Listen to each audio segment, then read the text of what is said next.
El nombre del Señor. Vamos a abrir nuestras Biblias nuevamente en Apocalipsis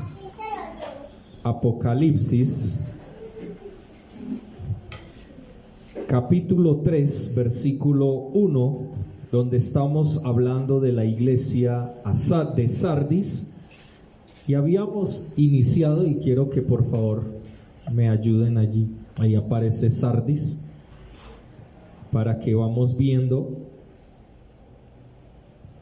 lo que vamos hablando. E iniciamos entonces hablando de la iglesia de Sardis, donde dice: escribe al ángel de la iglesia en Sardis, el que tiene los 7 espíritus de Dios y las 7 estrellas, dice esto. Cuando nosotros estuvimos hablando acerca de la iglesia de Sardis, estuvimos mencionando que el título que se le puede poner a este texto es Las apariencias engañan. ¿Por qué? Porque recordemos lo que dice: yo conozco tus obras, que tienes nombre de que vives y estás muerto. Entonces vemos claramente que la iglesia de Sardis era una iglesia que aparentaba estar viva, pero realmente estaba muerta. Y hemos dicho que más adelante vamos a mirar por qué estas palabras del Señor Jesús para esta iglesia en Sardis. ¿Qué significa? Que vivía, pero que estaba muerta, ¿cierto? Eso es algo muy importante de tenerlo presente para este estudio que venimos trabajando del libro de Apocalipsis. Como que no quiere... Ahí está. La iglesia de Sardis. Entonces, decíamos rápidamente que Sardis era la capital del reino de Lidia, edificada sobre una colina, como ustedes pueden notar la foto. Una de las mayores ciudades de la época, posición estratégica para el comercio. De uno de sus ríos, el río Pactolos, se extraía oro y allí se acuña la primera moneda en cuanto al dinero moderno. En el momento de escribirse el Apocalipsis, la ciudad se había estancado y estaba en decadencia en todo sentido. Daban culto a Artemisa o Cibeles, que ya hablamos un poco sobre ella. Había una colonia judía, pero no afectaba a la iglesia, esto en el área religiosa. Podemos seguir la siguiente. También era un centro de tráfico de bienes e ideas. Era el punto ideal para intercambio de creencias, conocimientos, nuevas percepciones. Destruida en el año 17 después de Cristo por terremoto y reconstruida por el emperador Tiberio. Una ciudad que era apática e inmoral. Adoraban a Artemisa con todo tipo de inmoralidad e impureza sexual. Yo creo que muchas de las cosas que vamos viendo se asemejan mucho a nuestra realidad en Medellín, ¿cierto? Muy parecido a lo que está sucediendo. También era una ciudad que tenía unos muros que la hacían inexpugnable, es decir, difícil de conquistar. Ustedes notan ahí los muros, mírenlos acá. Estos eran los muros que iban hacia el monte, y con esos muros ellos se sentían muy tranquilos, muy relajados, pero fue destruida por un terremoto. Pero aparte de eso también fue conquistada más adelante como ciudad y fue destruida también. Entonces no quedó nada de esa ciudad. Asimismo, entonces, seguimos adelante con el significado. Habíamos hablado un poco del significado del nombre Sardis. Significa el sol, posiblemente por el oro fue que le pusieron ese nombre, pero también tiene 3 significados muy interesantes que habíamos mencionado, que significa los escapados, los sobrevivientes, los que salieron. Y recordemos que estábamos hablando un poco y mencionamos sobre la reforma, cuando la iglesia cayó en un oscurantismo en la historia y llegó la reforma con Martín Lutero. Y entonces Martín Lutero hizo el gran cisma de la iglesia en esa época, y por eso se menciona los escapados, los sobrevivientes, los que salieron, porque aparte de Sardis, recordemos que cada iglesia es como la repetición de algo que se da continuamente en el futuro. Esto era algo de en ese momento, La iglesia de Sardis era en ese momento. Como hemos visto, era una ciudad real bajo el Imperio Romano, por eso Tiberio ayudó a nuevamente construirla, pero con el tiempo la circunstancia o la situación que estaba viviendo la iglesia de Sardis dentro de ella fue lo mismo que la iglesia empezó a vivir después de Constantino en el año 325 después de Cristo, que esto es algo muy histórico.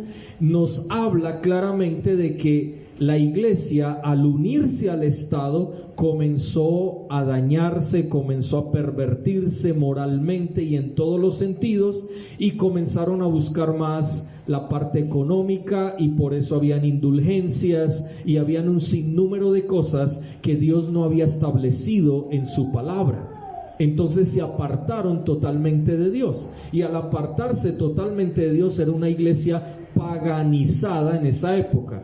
Lutero abre la Biblia y se da cuenta que todo lo que en ese momento la iglesia en Roma, la iglesia romana, estaba enseñando era equivocado, no era conforme la palabra de Dios. Entonces Lutero pega las famosas 99 tesis en una de las iglesias de Roma para decir que estaba en contra de lo que la iglesia o el papado estaba enseñando en ese momento, con las indulgencias, en cuanto al perdón de pecados, en cuanto a muchas cosas o vivencias o prácticas que la iglesia estaba teniendo en esos momentos.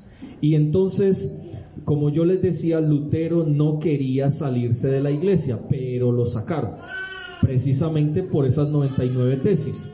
Fue sacado de la iglesia, excomulgado de la iglesia, y entonces es donde nace la iglesia luterana. Y de ahí en adelante la iglesia comienza a depurarse de acuerdo a la palabra de Dios, y hasta el día de hoy nosotros tenemos la posibilidad de seguir adelante predicando la palabra. Pero eso mismo que estaba pasando en Sardis, de que tenía nombre de que vivía pero estaba muerta, es algo que en ese momento, en el tiempo de antes de la Reforma, también la iglesia estaba viviendo, y hoy la iglesia también está viviendo exactamente lo mismo.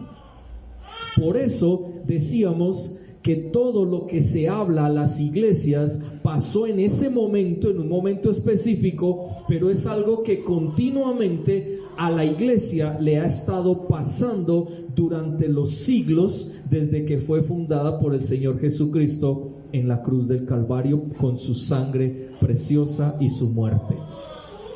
Qué tremendo darnos cuenta que las cosas siguen pasando una y otra vez. Por eso que dijo Salomón en Eclesiastés: no hay nada nuevo debajo del sol. Lo que fue es, y lo que es será. Es algo cíclico en esta tierra. No es lo mismo que pasa con las modas. Uno ve las modas de hoy y es las mismas de hace mucho tiempo, solamente le hacen unos cambiecitos pequeños, pero es lo mismo. Y uno dice, uy, esa moda que salió ahora tan tremenda, mira, y entonces mucha gente se pega a lo de la moda y empieza a ponerse ropa como la moda, pero no es lo mismo de antes. Sí es lo mismo de antes, solamente que hay algunos pequeños variaciones o uniones entre dos modas, pero es la misma cosa, siempre lo mismo, cíclico. No hay nada nuevo debajo del sol. Ni nosotros somos nuevos, solamente somos nuevos cuando llegamos a Cristo, cuando somos renovados por el poder del Espíritu Santo. Ahora, sigue entonces el que tiene los 7 espíritus de Dios. El que tiene los 7 espíritus de Dios está hablando de Jesucristo. Jesucristo es el que trae el mensaje al ángel, es decir, al mensajero en la iglesia en Sardis. Y estuvimos mencionando que se refería directamente al Espíritu Santo, que no eran 7 espíritus que el Señor tenía, porque entonces diríamos que estaba endemoniado. Porque sabemos también que bíblicamente, de acuerdo al contexto del texto, podríamos hablar de espíritus malignos. Pero aquí en el contexto no está hablando de demonios, no está hablando de ángeles, está hablando del Espíritu Santo de Dios. Por eso refiere al Espíritu Santo, dice 7, porque recordemos que el número 7 en el Apocalipsis está hablando de ¿qué? De perfección. 7 significa perfección, pero espíritus nos está refiriendo a Isaías capítulo 11, versículo 2, y vamos allí nuevamente, porque hoy yo ya lo había mencionado y había estado hablando un poco sobre ello, pero quiero que profundicemos un poco más sobre cada una de estas características, porque aquí lo que se está refiriendo cuando dice los 7 espíritus de Dios, está hablando de los 7 características de Dios en Jesús que le dan la identidad con el Padre. Eso es lo que significa el texto en ese momento. Vamos a mirar entonces, Isaías 11 dice: saldrá una vara del tronco de Isaí y un vástago retoñará de sus raíces. Ahí se está refiriendo al Señor Jesucristo, porque Jesucristo viene de la descendencia de Isaí, porque recordemos que Isaí era el padre de David, y David viene de la tribu de Judá, y Jesucristo viene de la línea, de la genealogía de David. Entonces Jesús, aquí se está refiriendo a Jesucristo y dice: y reposará sobre él el Espíritu de Jehová. Y aquí aparece Espíritu de sabiduría, Espíritu de inteligencia, Espíritu de consejo, Espíritu de poder, Espíritu de conocimiento y Espíritu de temor de Jehová. Los 7 espíritus. Y está hablando del Espíritu Santo de Dios, que es perfecto, que completa y da plenitud de vida por medio de sus recursos. Y en este caso está hablando directamente de Jesús. Dice: el que tiene, el que posee, el que es dueño del Espíritu Santo de Dios, porque Él es Dios. Entonces es muy claro todo esto lo que venimos hablando. Ahora, quisiera que miráramos cuando dice el siguiente cuadro, por favor. Cuando dice: y reposará sobre él, decíamos que es el estado de participación completa. Es decir, el Espíritu Santo participa completamente en su vida y hace a Jesucristo partícipe a él como Mesías de la unidad con el Padre, con Dios el Padre, obviamente a través del Espíritu Santo. Y ustedes podrán, y habíamos visto Isaías 61:1-3, Mateo 3:13-17, donde habla claramente los textos sobre el bautismo de Jesús. Cuando Jesucristo estaba siendo bautizado y venía como paloma el Espíritu Santo, lo vieron y llegó y posó sobre él, y entonces aparece el Padre y dice: este es mi Hijo amado en quien tengo complacencia, en que tengo contentamiento. Entonces cuando dice reposará, es porque hay participación completa del Espíritu Santo en su vida, de tal manera que obviamente tiene el Espíritu de Jehová, pero también tiene el de sabiduría, de inteligencia, de consejo, de poder, de conocimiento y temor de Jehová. Y vamos a mirar cada uno de ellos y nos vamos a dar cuenta que realmente es una unidad en Jesús lo que hay o lo que habla sobre esto. Y habíamos mencionado, siguiente por favor, habíamos mencionado lo que significa la palabra espíritu. Espíritu significa viento. Recuerden el viento primero de Reyes, podemos mirar primer libro de Reyes 19:12. Vamos allá al Antiguo Testamento, primer libro de Reyes. Hermanazo, usted me puede hacer un favor, de pronto me trae una Biblia para que ellos puedan tener ahí en la mano, por favor, gracias. Primer libro de Reyes 19, capítulo 19, versículo 12. Recordemos que Elías huye, está huyendo, y cuando Elías huye lleva a una cueva, Y en esa cueva entonces Dios viene a buscarle. ¿Por qué está en una cueva si él tiene que estar haciendo la obra que Dios le llamó a que hiciese? Y mire lo que dice el 12. Y tras el terremoto vino un fuego, pero Dios no estaba en el fuego. Y tras el fuego había un silbo apacible y delicado.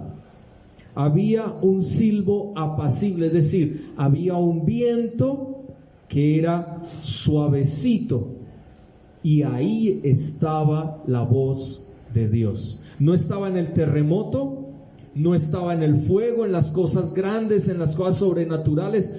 Por eso es que nosotros a veces no escuchamos bien la voz de Dios, porque esperamos algo sobrenatural, esperamos algo portentoso, algo magnífico, algo glorioso, que uno esté, por ejemplo, en la cama y lo haga levantar a uno algo que como un terremoto y que y sonó algo duro y Carlos, te llamo en esta mañana para que... No.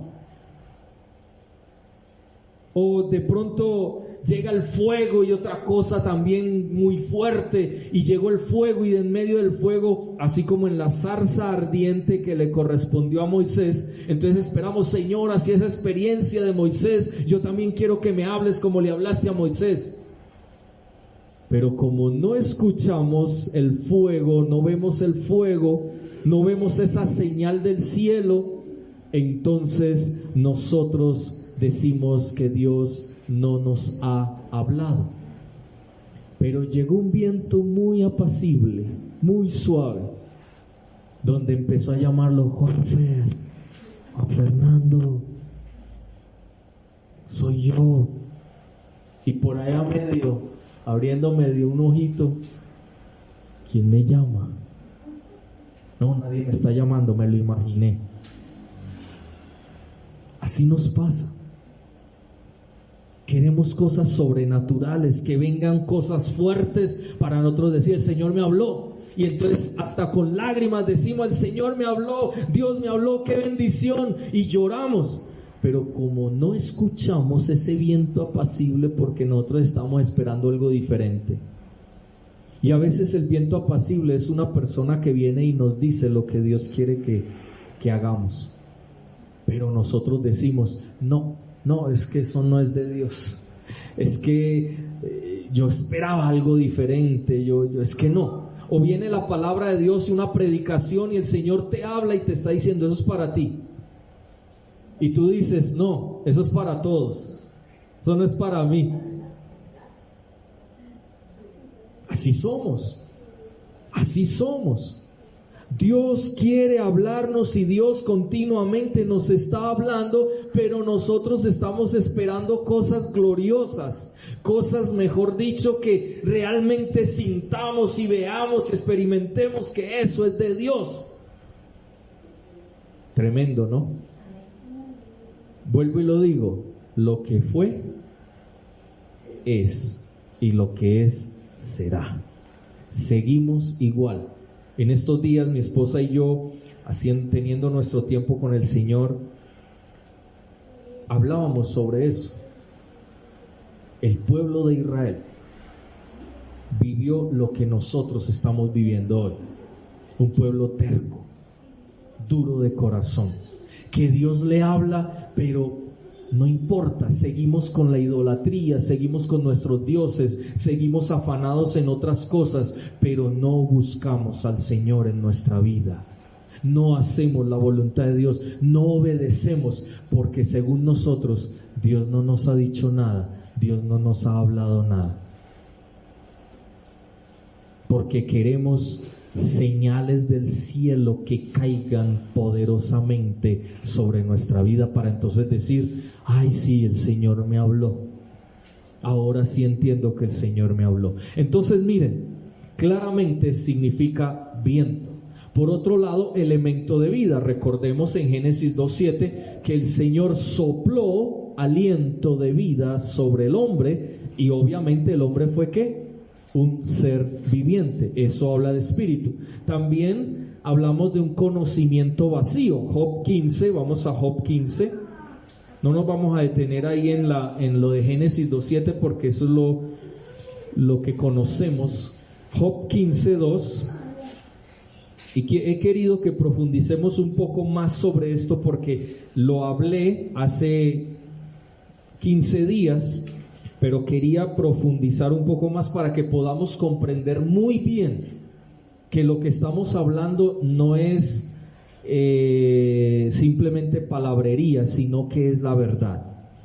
15:2 dice: proferirá el sabio vana sabiduría y llenará su vientre de viento solano.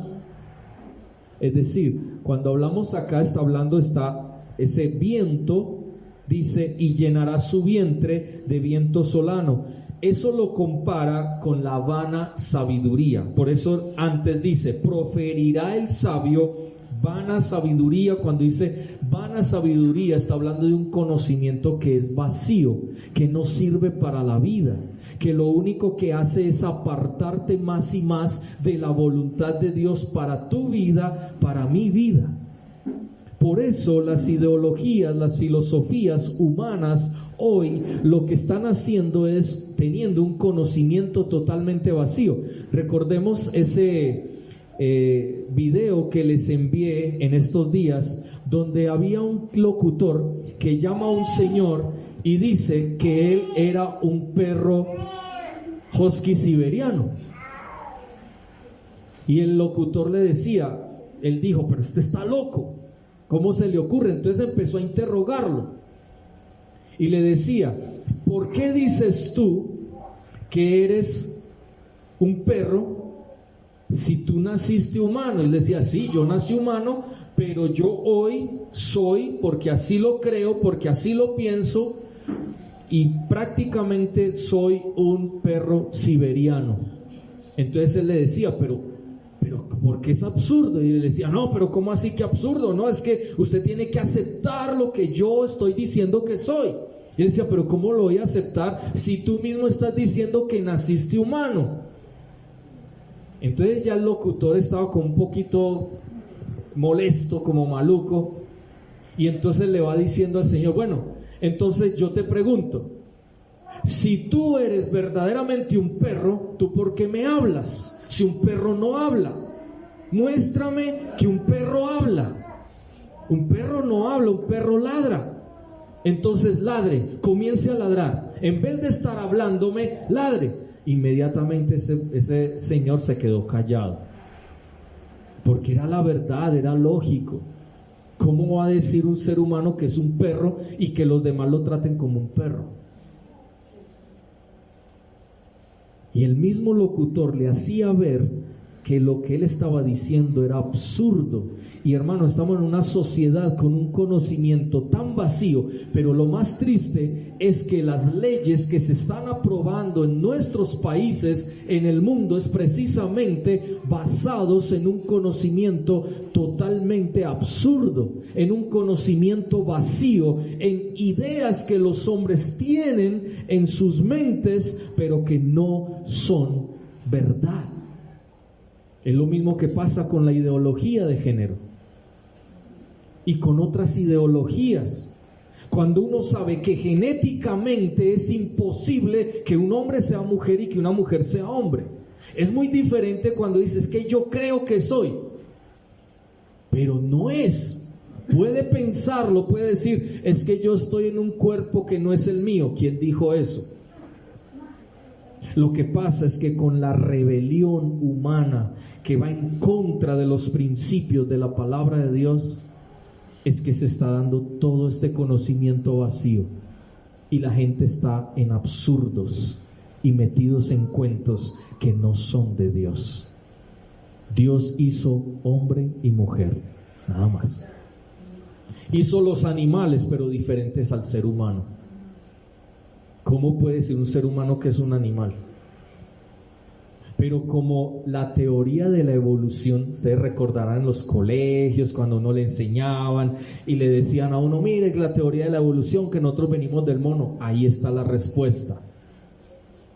Los seres humanos creen que vienen de un mono, creen que vienen de un animal. nosotros creemos que Dios nos creó, y por eso yo no acepto que un ser humano diga que es un animal, porque Dios lo creó. Entonces, ¿Dios es un animal? No. Dios es el ser más santo, más puro, más inteligente, más sabio que hay en todo, desde la eternidad hasta la eternidad. Entonces, ¿cómo podemos entender? Espíritu también se refiere a un conocimiento vacío, pero cuando nosotros vamos allí a Apocalipsis, cuando dice los 7 espíritus, ¿quiere decir que Jesucristo tenía conocimiento vacío? No, porque era el Hijo de Dios, era Dios hecho hombre. Entonces Él no podía tener un conocimiento vacío. Ahora, como hombre, ¿tenía el elemento de vida? Sí. Sí, porque obviamente Él tenía vida humana como nosotros. Entonces había el espíritu dentro de Él, su espíritu, su alma. Entonces vemos claramente esa parte, sí, pero conocimiento vacío, no. Entonces esto no es. Por otro lado, viento. Obviamente el Espíritu de Dios es viento. Y por eso vamos acá abajo, que es el Espíritu Santo de Dios. Y el Espíritu Santo de Dios habla de la presencia de Dios en Jesucristo. Por eso allí cuando dice los 7 espíritus de Dios, está hablando del Espíritu Santo. Pero también debemos hablar que junto con el Espíritu Santo está la palabra de Dios en él. Miremos Salmo 51, un salmo muy conocido. Salmo 51, 11 y 12. Dice: no me eches de delante de ti y no quites de mí tu Santo Espíritu. Vuélveme el gozo de tu salvación y espíritu noble me sustente. Entonces el Espíritu Santo obviamente es también, dentro del contexto mismo, está hablando de la palabra espíritu. Obviamente la palabra de Dios, Salmo 33, Salmo número 33, verso 6. Por la palabra de Jehová fueron hechos los cielos y todo el ejército de ellos, por el viento o por el espíritu de su boca. Por eso esto está muy relacionado. Viento, presencia de Dios. Viento, el Espíritu Santo de Dios, porque se le asemeja, se le da como símbolo del Espíritu Santo al viento, que es la misma presencia de Dios en una persona. ¿A usted no le ha pasado de pronto, o ha experimentado, o ha tenido alguna experiencia con el Espíritu Santo de Dios, donde usted siente de pronto como un viento? Y recordemos, vamos a mirar una experiencia muy vívida, que si usted no la ha tenido, la tuvieron en el pasado, en Hechos, capítulo 2,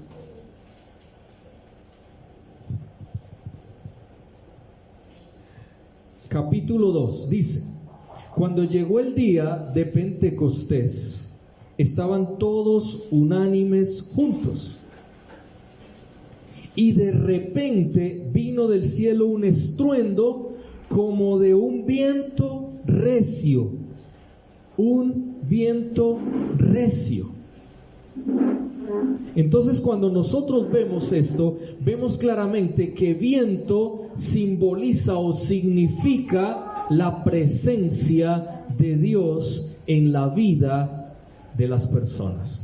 Y aquí dice: vino del cielo un viento recio que soplaba, el cual llenó toda la casa donde estaban sentados, y se les aparecieron lenguas repartidas como de fuego, asentándose sobre cada uno de ellos. Y fueron todos, ¿qué? Llenos del Espíritu Santo, y comenzaron a hablar en otras lenguas según el Espíritu les daba que hablasen. La llenura del Espíritu Santo, un viento que vino sobre ellos, los arropó y fueron llenos del Espíritu Santo. Entonces el viento tiene también el símbolo del Espíritu Santo de Dios, como la paloma, como el fuego, porque recordemos que dice que Jesucristo iba a bautizar con Espíritu Santo y fuego. Entonces el Espíritu Santo es tenido en cuenta desde esa perspectiva. Entonces, espíritu tiene que ver con Espíritu Santo, con la palabra de Dios, pero también obviamente con ángeles o demonios, sea ángeles de Dios o demonios que vienen siendo los ángeles caídos junto con Satanás. Y el primer libro de Reyes, vamos allá, primer libro de Reyes, otra vez, capítulo 22. Primer libro de Reyes, capítulo 22, versículo 21. Dice: y salió un espíritu y se puso delante de Jehová y dijo: yo le induciré. Y Jehová le dijo: ¿de qué manera? Entonces aquí vemos claramente que hay ángeles que van delante de Dios. Job capítulo 1, cuando dice que los hijos de Dios, o sea, los ángeles, llegaron y entre ellos estaba ¿quién? Satanás. Entonces sabemos que son ángeles, pero también pueden ser espíritus malignos. Ahora, ¿cómo podemos nosotros darnos cuenta si son ángeles, si son demonios? De acuerdo al contexto del texto.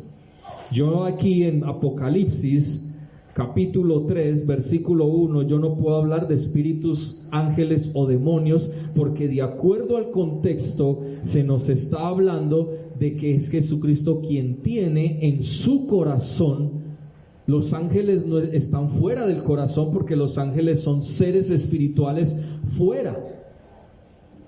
Los demonios también están fuera, y si decimos que Jesucristo tiene 7 demonios, estamos hablando de que Jesucristo está endemoniado, y Jesucristo es Dios. Jesucristo y el demonio no pueden estar en el mismo lugar, porque Jesucristo, con su presencia santa, Él echa fuera a los espíritus malignos. Entonces no pueden ser espíritus o demonios. Por eso no podemos hablar en Génesis 3:1 que los 7 espíritus es desde esa perspectiva. Vemos claramente entonces que ni es un conocimiento vacío, pero tampoco son ángeles o demonios.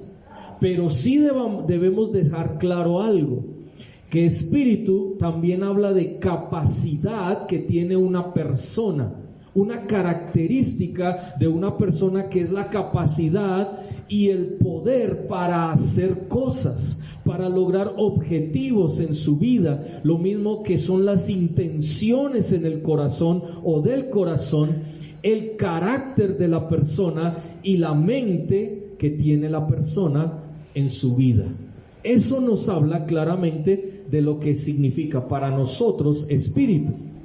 Pero ya en cuanto a Jesús, está hablando de todas las características o recursos que Dios tiene para alguien como Jesucristo, que también las tiene para nosotros. Y vamos a mirar esas características como ya lo hemos dicho. Entonces ya queda claro, de acuerdo a esto, profundizando un poco más, lo que significa este texto cuando dice que tiene al Espíritu Santo de Dios en su vida, el cual le ayuda en su carácter, en su capacidad, en sus intenciones, en su mente, en su poder, obviamente a través de la palabra de Dios, la presencia de Dios, y obviamente por el hecho de existir como ser humano, tiene esa parte del alma, del espíritu en su vida para tener una relación con Dios. ¿Ha quedado claro ya mucho mejor todo lo que tiene que ver con espíritu? Recordemos, los términos, bíblicamente hablando, tienen que ser interpretados desde el contexto mismo del texto. Si no tenemos el contexto correcto, no podremos darle la interpretación correcta al término que estamos buscando o que estamos tratando de interpretar. ¿Todo está claro? ¿O hay alguna pregunta? ¿Todo está claro?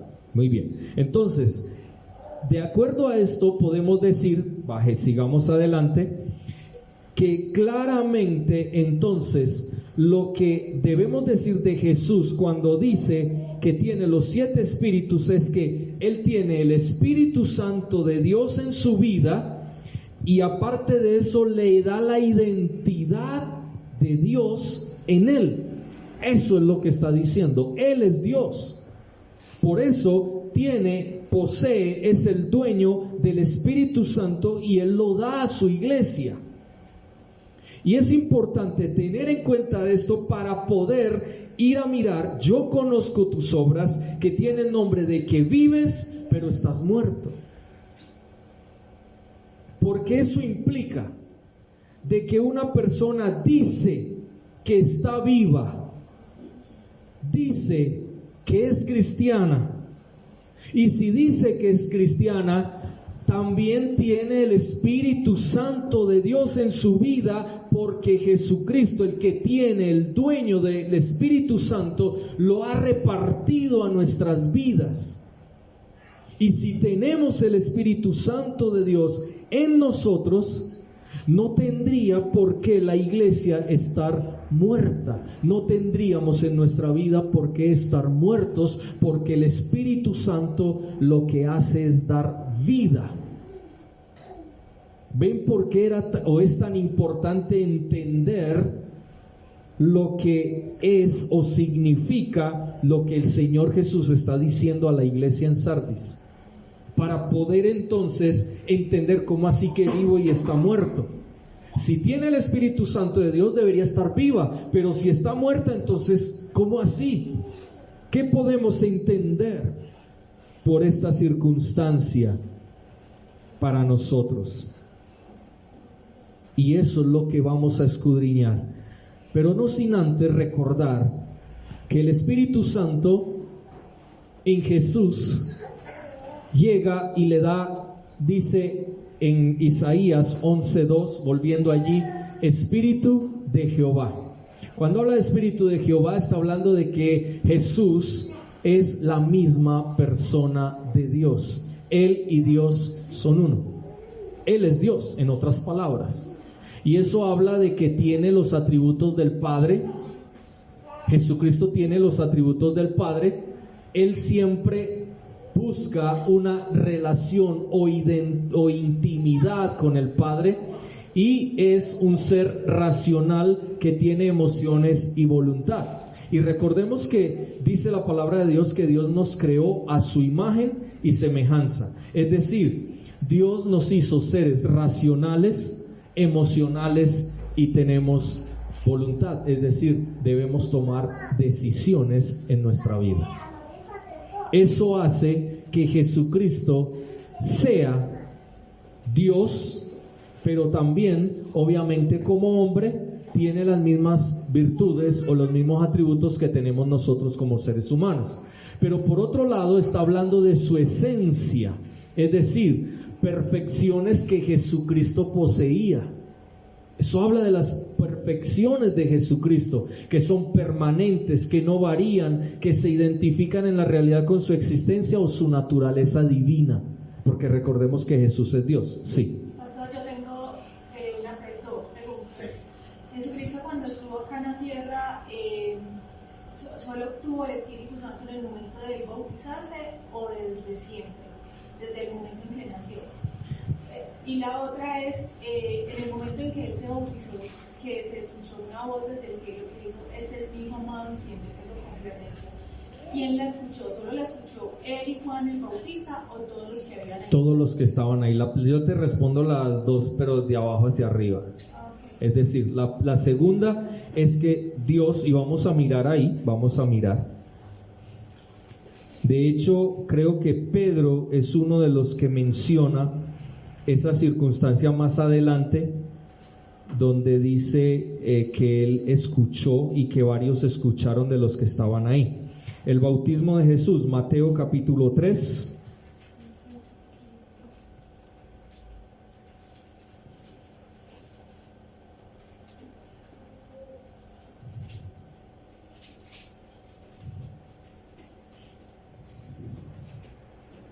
Y con este versículo, con este texto, de pronto aquí no nos aparece, pero con este texto también puedo responderte la primera.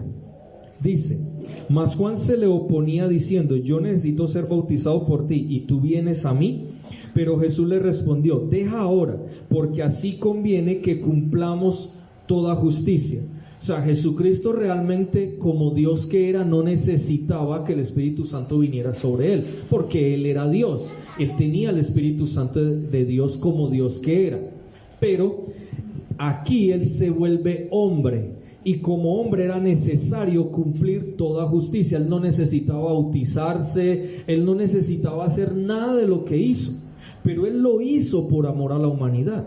Entonces, al hacerlo por amor a la humanidad, Él cumplió toda justicia para que la ley pudiera cumplirse en su vida, y de esa manera Él pudiera ser ya después ley para el ser humano.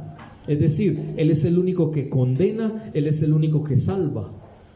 No hay nadie más, porque antiguamente era la ley la que condenaba o la ley era la que salvaba cuando usted hacía lo que decía la ley.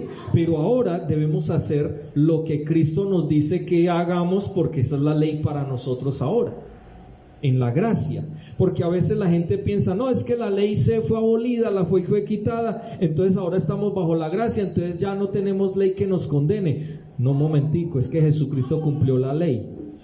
Y como Jesucristo cumplió la ley, entonces ahora Él se hizo ley para nosotros. Y todo lo que salga de la boca de Jesucristo, eso debemos obedecer, eso debemos hacer. Porque de lo contrario entonces estamos perdidos, porque entonces no hemos entendido lo que es el Evangelio, lo que significa el Evangelio. Entonces es muy claro. Ahora, en segunda instancia, obviamente dice, y Jesús, después que fue bautizado, subió luego del agua, y aquí los cielos le fueron abiertos, y vio al Espíritu de Dios que descendía como paloma y venía sobre él. Y hubo una voz de los cielos que decía, este es mi Hijo amado, en quien tengo complacencia. Vamos a mirar los otros textos, a ver si nos habla un poco más sobre esto. Mateo 12, 18. A ver, vamos a mirar Mateo 12, 18, a ver qué dice.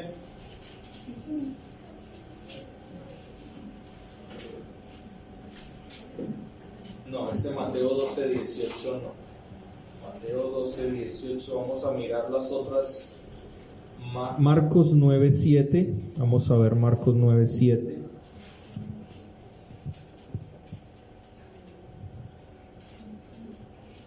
Aquí está hablando de la transfiguración, no del bautismo, donde nuevamente dice, entonces vino una nube que les hizo sombra, y desde la nube una voz que decía, este es mi Hijo amado, a él oíd. Ustedes recuerdan que ahí estaba con los discípulos, ¿cierto?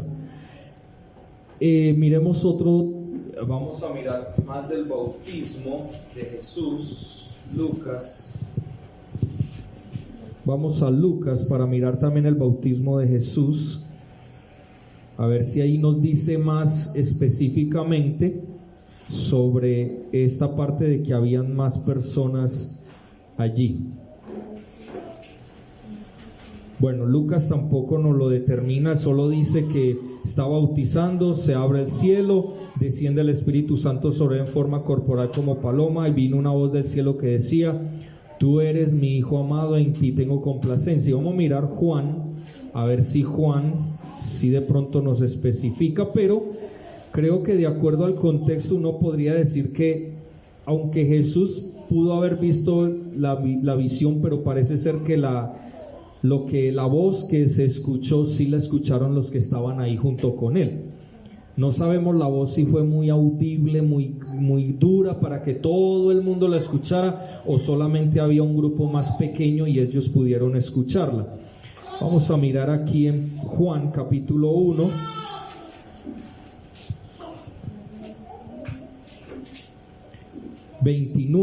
Dice, el siguiente día vio Juan a Jesús que venía a él y dijo, he aquí el Cordero de Dios que quita el pecado del mundo.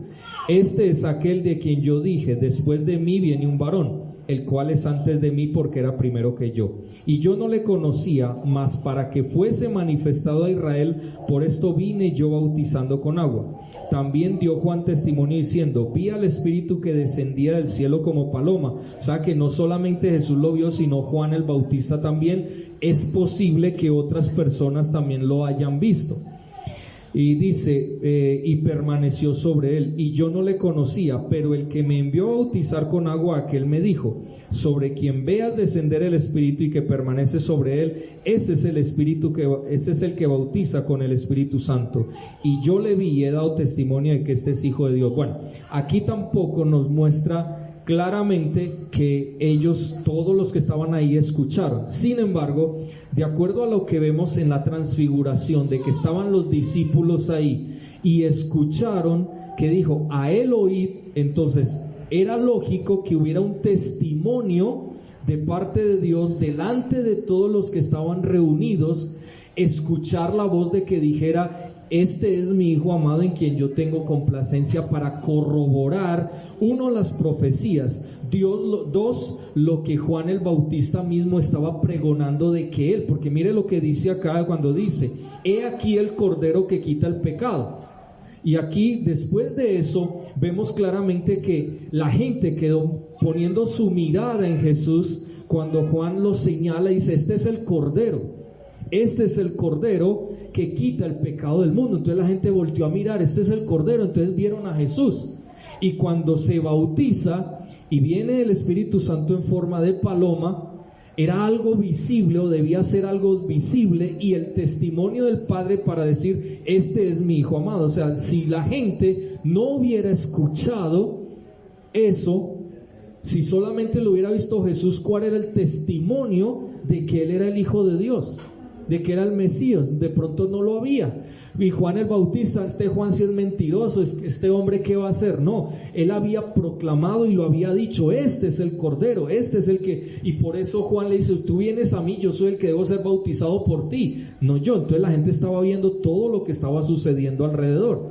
Y cuando él dice, este es el Cordero, y viene la voz del cielo, ellos todos debieron haber escuchado esa voz que venía del cielo, este es mi Hijo amado en quien tengo contentamiento. Entonces, lo más probable, yo diría en un 99%, la gente debió haber escuchado. La gente debió haber escuchado en ese momento, porque si Juan vio también y escuchó la voz, entonces los que estaban alrededor también tuvieron que haber escuchado esa voz, como pasó cuando estaba la transfiguración, basados en lo de la transfiguración, que los discípulos pudieron oír esa voz que dijo, a él oíd, este es mi Hijo en quien tengo contentamiento, a él oíd. Entonces es lo mismo que pasa en el bautismo de Jesús. Entonces, lo más probable, yo diría en un 100%, pongo 99% porque igual en este momento no hay un texto ahí que nos diga, y todos los que estaban allí escucharon, ¿verdad? De todas maneras, voy a investigar un poquito porque creo que ahí Pedro habló sobre esa experiencia y él lo menciona más adelante. No sé si es en Hechos o en una de sus epístolas, pero lo voy a investigar para mirar. Si no, de todas maneras, de acuerdo a cómo vemos lo que va pasando el contexto, sí. No sé si sea esta, segunda de Pedro dice...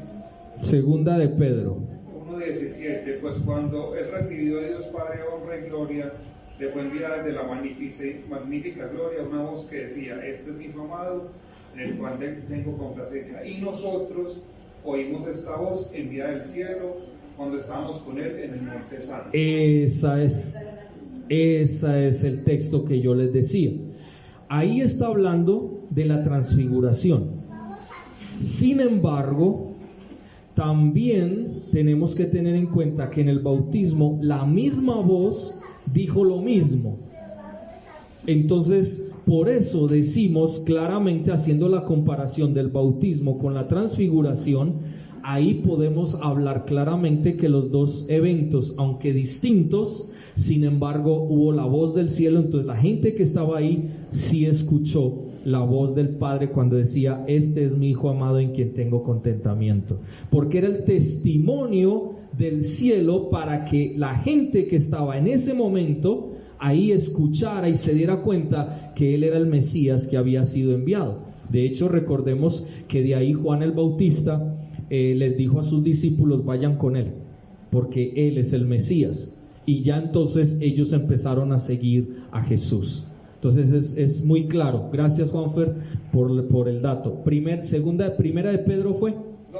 Segunda de Pedro o primera de Pedro 2. Para los que están virtualmente, si no escucharon, es Segunda de Pedro 1, 17 y 18.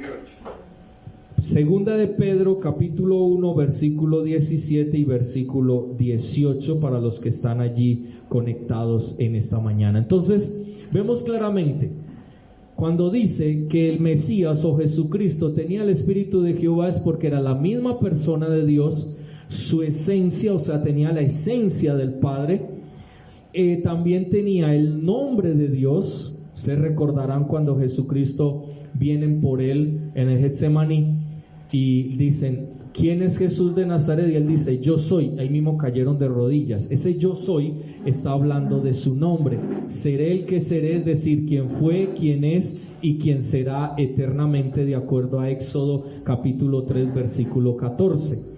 Jesucristo es el yo soy, es el principio, es el fin, es eternamente y para siempre. Y Él murió y resucitó, y obviamente Rey de Reyes y Señor de Señores. Y por último, el Espíritu de Jehová está sobre Él, dice su carácter, o habla del carácter de Dios, como decíamos en la parte del Espíritu, que tiene que ver con el carácter. La vida de una persona, eso que lo hace ser persona, su carácter, y son las cualidades que indican su naturaleza, que da como resultado su actitud, pensamientos, intenciones, deseos y sus acciones. Entonces mire que esta primera parte, y hay un texto que está en Isaías, y vamos a mirarlo también, que se refiere precisamente a esto. Isaías capítulo, ya les digo el capítulo, 61, Isaías 61, y aquí está hablando nuevamente de Jesucristo.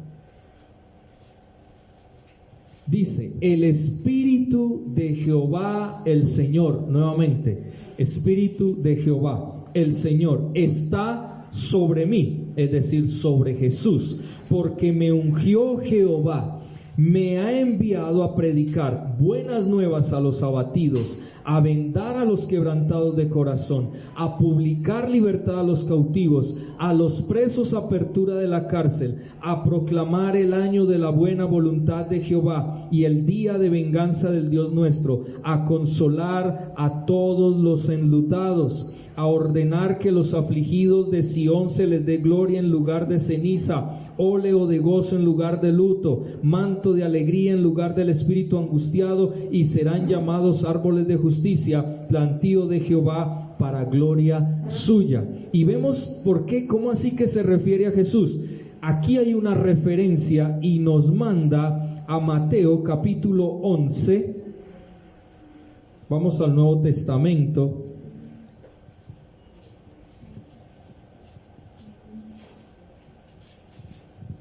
Mateo capítulo 11, versículo 5, dice,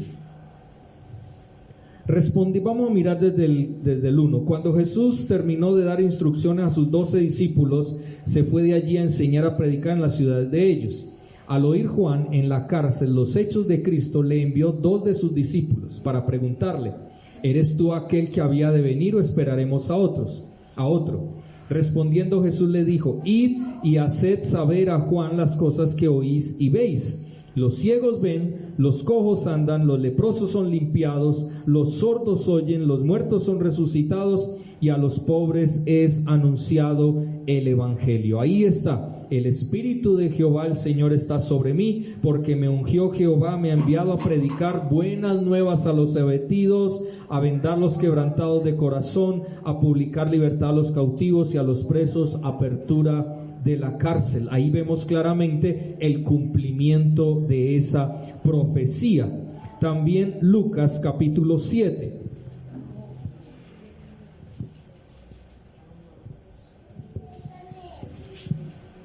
Lucas capítulo 7. Lucas capítulo 7, versículo 22.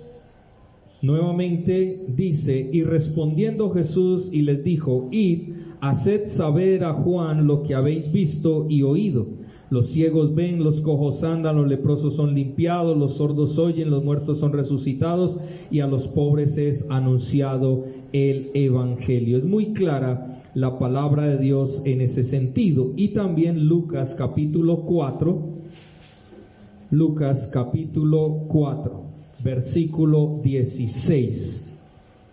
Después de que Jesús inicia su ministerio, volvió, obviamente después de la tentación, cuando estamos versículo 1 al versículo 13, Jesús en el desierto es tentado por el enemigo, viene 14 y dice, volvió en el poder del Espíritu a Galilea, se difundió su fama por toda la tierra alrededor y enseñaba en las sinagogas de ellos y era glorificado por todos. Y mire lo que dice el versículo 16. Vino a Nazaret donde se había criado y en el día de reposo entró en la sinagoga conforme a su costumbre y se levantó a leer. ¿Y qué leyó? Mire lo que leyó. Se le dio el libro del profeta ¿qué? Isaías. Y habiendo abierto el libro, halló el lugar donde estaba escrito: el Espíritu del Señor está sobre mí, por cuanto me ha ungido para dar buenas nuevas a los pobres, enviado a sanar los quebrantados de corazón, pregonar libertad a los cautivos, dar vista a los ciegos, poner en libertad a los oprimidos, a predicar el año agradable del Señor. Y enrollando el libro lo dio al ministro y se sentó. Y los ojos de todos en la sinagoga estaban puestos ¿en quién? En él. Y mire lo que dice, y les dijo, o comenzó a decirles: hoy se ha cumplido esta escritura delante de vosotros. Es decir, soy yo el que tiene el Espíritu de Jehová. Es decir, al decir el Espíritu de Jehová está sobre mí, lo que estaba diciendo es: soy la misma persona de Dios, soy el Mesías enviado, soy de esencia divina, o sea, soy Dios. Tengo el nombre de Jehová, yo soy el gran yo soy del Éxodo, capítulo 3.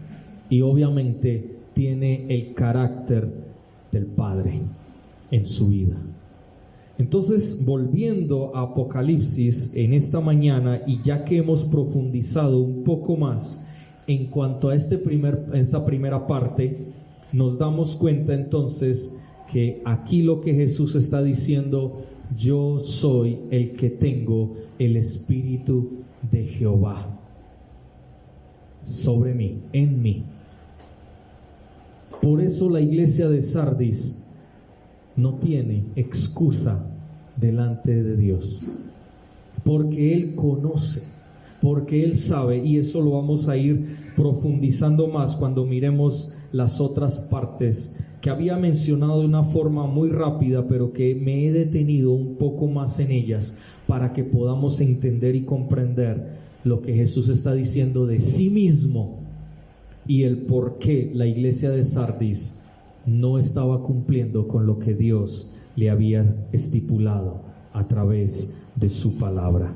Vamos a orar en esta mañana y vamos a terminar allí este estudio de Apocalipsis de la iglesia de Sardis y vamos a darle gracias a Dios.